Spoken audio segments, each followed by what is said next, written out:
Here are the actions of Jesus, and here are the words of Jesus. It's like he thought different from what he acted. He knew that who he healed, the poor people who he gave money to, and everyone he helped. He knew that in 2023 there would be poor people, there would be sick people, there would be people in need, but still he did it. It's like as if the painter of this painting just started painting, but knew that he wouldn't finish the picture. He knew that maybe he'd only finish this bit. He wouldn't complete the whole thing. He wouldn't paint these guys, these guys, these guys. So why did he do this? Why? We like to think of the big picture. What's the aim? What's the goal? But Jesus showed us that we don't need the aim. We don't need the end goal. We just need to obey. Obey what, you may ask? Obey the voice he obeyed. When he was a kid, this is my opinion, this is my theory. When he was a kid, he was just going about doing his father's business, just doing just the general stuff.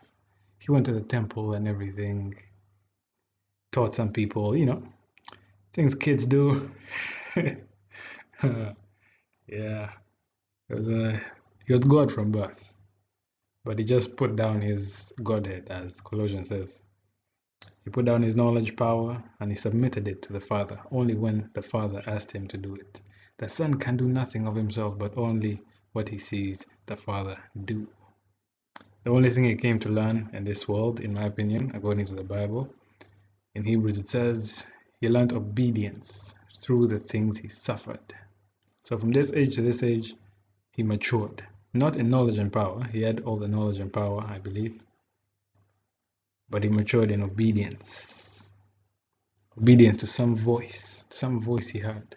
The Rhema of God. He knew the Logos, he knew the Word of God, the written scripts. But in terms of hearing that voice, he said, Father, if you have another way, let this cup pass from me. Nevertheless, thy will be done. So he heard some voice leading him somewhere. He heard some voice leading him to heal and everything,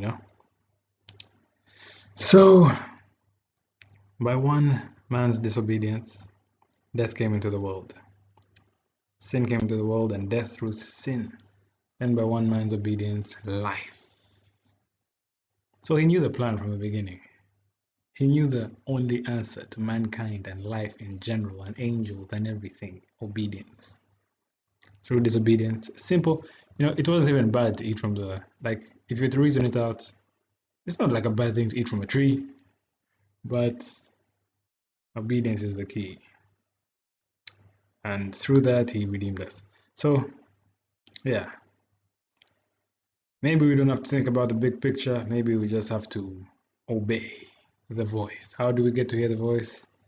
I think the voice starts out small, and then as you obey, he that is faithful in little will be faithful over much. He that is faithful in small leading will be faithful in much leading, as Jesus was led fully by the Spirit here, without measure.